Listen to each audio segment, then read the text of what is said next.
जी अस्सलाम वालेकुम, मैं हूं अमजद हुसैन ISSB मेंटोर। आज मैं आप लोगों के लिए बड़ा एक इम्पॉर्टेंट लेक्चर लेके आया हूं, वो है मिलिट्री प्लानिंग। बेटा ये ISSB का एक बहुत ही इंपॉर्टेंट लेक्चर है। मिलिट्री प्लानिंग बहुत इंपॉर्टेंट टास्क है, ठीक है। इसको ज़रा समझिएगा, अच्छे तरीके से फॉलो कीजिएगा और इंशाल्लाह अगर आपने मेरी इन बातों को सुन के माइंड में रख के और मिलिट्री प्लानिंग के अंदर परफॉर्म किया तो आपको इंशाल्लाह काफ़ी कामयाबी हासिल होगी, ठीक है जी। अब मैं आपका टाइम वेस्ट किए बगैर हम इसके मेन पॉइंट्स पे आते हैं। सबसे पहले बेटा मिलिट्री प्लानिंग में आपको टाइम कितना दिया जाता है? ये टोटल 15 से 20 मिनट आपको दिए जाएंगे इस टास्क के लिए, ठीक हो गया। इसमें होता क्या है, देखें जिस तरह मैंने आपको ग्रुप डिस्कशन का बताया था कि आपने GTO की बात को बड़े ध्यान से सुनना है, सोना नहीं है, ठीक है। एक्टिव माइंड रख के GTO की बात को सुनना है। तो सबसे पहले आपको GTO बताएगा कि आपने जो मिलिट्री प्लानिंग वाला रूम होगा उसके अंदर जब दाखिल होना है तो आपने खड़े कैसे होना है, ठीक हो गया। जैसे कि वो आपको बताएगा कि जी चेस्ट नंबर 1 जो है वो मेरी राइट साइड पे होंगे और बाकी सब उनकी राइट साइड पे होंगे, या चेस्ट नंबर 10 मेरी लेफ्ट साइड पे होंगे और बाकी सब उनकी राइट साइड पे होंगे, ठीक है। तो ये ज़रा पोजीशन को ज़रा ध्यान से सुनिएगा ताकि आपको मिलिट्री वाले रूम में जब आप जाएं, मिलिट्री प्लानिंग वाले रूम में, वहाँ पे जाके आपको कोई मसला या कोई परेशानी या कोई प्रॉब्लम ना हो, ठीक हो गया। तो सबसे पहली चीज़ तो ये है कि आपने GTO की इंस्ट्रक्शंस को ध्यान से सुनना है, पहली चीज़। दूसरी चीज़, GTO जो आपको आउटबाउंड या इनबाउंड बताए, ठीक है ना, मतलब वो आपको जब आप मिलिट्री प्लानिंग रूम के अंदर जाएंगे तो आपको बताएगा जी फलां चीज़ आपके लिए आउट ऑफ बाउंड है। तो आपने जो आउट ऑफ बाउंड वो बता दे, जो वो लॉ, जो कानून, वो आउट ऑफ बाउंड कहते हैं कि इसको आपने टच नहीं करना, इसके अंदर पाँव नहीं रखना, इसके अंदर हाथ नहीं रखना, ठीक है, इसको पकड़ना नहीं है, ठीक है। तो आउट ऑफ बाउंड उसको कहते हैं जिससे आपने थोड़ा सा दूर रहना है, उसको आपने टच नहीं करना। तो आपने देख लेना कि वो आपको आउट ऑफ बाउंड एरिया कौन सा बताएगा, ठीक हो गया। इसके बाद बेटा नंबर 3, पहली चीज़ है उसके पोजीशन को सुनना है आपने कि जिस पोजीशन से वो आपको खड़ा करेगा। दूसरी चीज़ मैंने आपको क्या बताई, आउट ऑफ बाउंड, ठीक है। आपने देखना है कि कौन सी चीज़ आउट ऑफ बाउंड वो बता रहा है, उससे आपने दूर रहना है। नंबर 3 आ गया बेटा, नंबर 3 आ गया कि आपने ये देखना है कि वो आपको टास्क क्या दे रहा है, आपका टास्क है क्या, इशू क्या है, ठीक है। आपको वो कौन सा मसला क्या बता रहा है, किस प्रॉब्लम को आपने सॉल्व करना है, ठीक है। अब बेटा इस प्रॉब्लम को जो आपको बताएगा, इसको सुनते हुए 3 चीज़ें ऐसी हैं जो कि अपने माइंड में रखनी है। अगर ये 3 चीज़ें आप अपने माइंड में रखेंगे तो आप यकीन माने आप मिलिट्री प्लानिंग को सॉल्व कर लेंगे, ठीक हो गया। वो 3 चीज़ें कौन सी हैं? सबसे पहले डिस्टेंस, आपने डिस्टेंस देखना है। अच्छा, डिस्टेंस आपने देखना है, वो जो आप डिस्टेंस देखेंगे वो बाय रोड है, बाय एयर है या बाय रिवर है, ठीक है। मतलब पानी का रास्ता है, हवाई रास्ता है या रोड है। रोड में भी आपने 2 किस्में देखनी है कि वो कारपेट रोड है या रफ रोड है, ठीक है ना। और इनके ऊपर आपने स्पीड देखनी है कि वो आपको कितनी स्पीड बताएगा। फॉर एग्जांपल वो आपको बताता है जी पॉइंट नंबर D है, यहाँ पे बम धमाका हुआ है और ये स्कूल है और आप खड़े हुए पॉइंट नंबर A पे, ठीक है। और वो कहता है कि ये पॉइंट नंबर A से B कारपेट रोड है और यहाँ पे इसकी स्पीड जो है वो 90 किलोमीटर पर आवर है। और आगे वो कहता है जो B से C वाला जो रोड है वो आपका रफ रोड है, कच्चा रोड है, ठीक है। वहां पे स्पीड है 40 किलोमीटर पर आवर। तो मेरा बेटा आप लोगों ने डिस्टेंस को भी ध्यान में रखना है जब GTO आपको इंस्ट्रक्शन दे रहा होगा, ठीक है। और वो जो टाइम और स्पीड आपको बताएगा उसको भी आपने ध्यान में रखना है, ठीक है ना।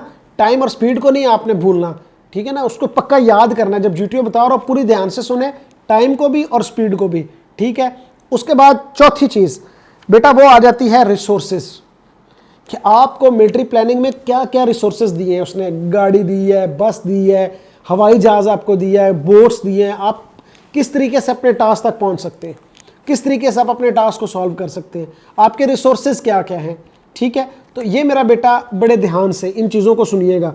जब आप स्पीड आपको आप कैलकुलेट कर लेंगे, स्पीड को आप देख लेंगे, डिस्टेंस को आप देख लेंगे, ठीक है, रिसोर्सेज आप देख लेंगे, उसके बाद ये सारी चीज़ें सुनने के बाद अब GTO क्या करेगा, जब वो आपको पूरा बता लेगा और आपने ये 3-4 चीज़ें GTO की बड़ी ध्यान से सुननी है। मैं फिर रिवाइज कर रहा हूँ, स्पीड, डिस्टेंस, रास्ता कौन सा है, ठीक है, और रिसोर्सेज क्या क्या हैं आपके पास।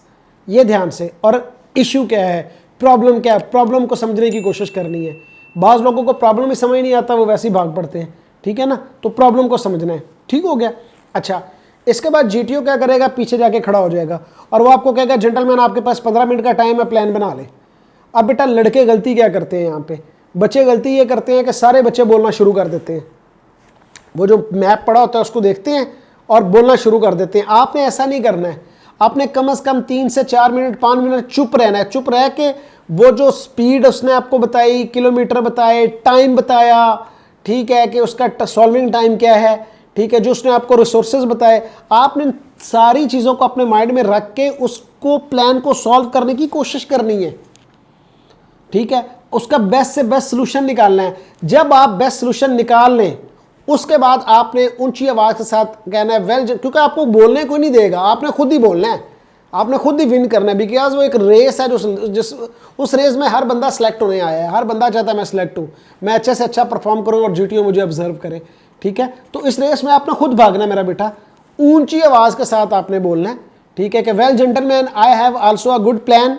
और जब आप इस तरह बोलेंगे तो चुप नहीं करना, बोलते रहना है, थोड़ा सा लाउड करके बोलना है, तो वो क्या हो जाएगा, चुप हो जाएंगे। जब वो चुप हो जाएंगे सारे, फिर आप अपना प्लान बताएं।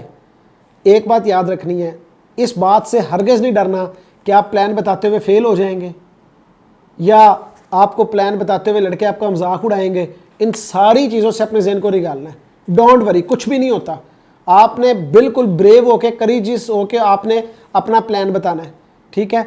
और उसकी कंप्लीशन की भी टेंशन ना लें कि वो कंप्लीट होगा कि नहीं होगा, आपने बता देना है बस कि ये मेरा बेस्ट प्लान है। आपने अपना बेस्ट से बेस्ट बताना है बस, ठीक है। जीटीओ आपको ऑब्जर्व कर लेगा, उसके बाद जीटीओ आएगा और आपने जीटीओ की तरफ नहीं देखना जब आपने वो बताना है, ठीक है। फिर जीटीओ आएगा, वो आपसे कहेगा वेल जेंटलमैन कौन प्लान देगा, सारे बच्चे हाथ खड़ा करेंगे, आप भी हाथ खड़ा करें, ठीक है। और अगर आपका प्लान अच्छा है तो जीटीओ आपको लाजमी मौका देगा कि हाँ जी आप सामने, बाकी बच्चे आपको ना भी मौका दे तो जीटीओ आपको मौका देगा, ठीक है। बट इनिशिएटिव लीजिएगा कि सर मैं बताता हूँ, तो आए जीटीओ के सामने खड़े हो, जीटीओ की आंखों में आंखें डाल के आप उस प्लान को एक्सप्लेन करें। और उसमें जीटीओ आपको बताएगा जी 3 फाउल हैं, वो फाउल भी याद रखने हैं, फाउल नहीं करने, ठीक है। और डरना भी नहीं है कि यार फाउल होगा तो पता नहीं क्या हो जाएगा, ठीक है। तो आप अपने टास्क को स्पीड को मद्देनजर रखते हुए, टाइम को मद्देनजर रखते हुए, और बताना कैसे है कि जेंटलमैन फॉर एग्जांपल वो आपको कहता है जी कि डी पॉइंट पे हॉस्पिटल है अपना, सॉरी स्कूल है, वहाँ पे बम धमाका हुआ है, तो आप ए पॉइंट पे, तो आपको वो कहता है जी आप इस तरीके से बताएंगे जेंटलमैन 7 बजे का टाइम है, 7 बजे हम यहाँ से निकले ए पॉइंट से और 1 घंटे का रास्ता है, तो हम 7 बजे यहाँ से निकले तो हम पहुँच गए 8 बजे पॉइंट बी पे, ठीक है। यहाँ पे अब हमारी लोडिंग अनलोडिंग टाइम है कि कुछ मज़ीद हमने वहाँ से डॉक्टर्स को उठाया, वहाँ पे हॉस्पिटल है, ठीक है, क्लिनिक के लोग हैं उनको उठाया, उनको बिठाया, लोडिंग अनलोडिंग की, 15 मिनट वहाँ पे लगे। उसके बाद जेंटलमैन 7:15 अब हम यहाँ से निकलेंगे तो आगे वाला रास्ता हमारा 1.5 घंटे का है, तो हम 1.5 घंटे में यहाँ पे पहुँचेंगे। उसके बाद जेंटलमैन फिर मतलब इस तरीके से अपने टाइम को साथ लेके चलना है।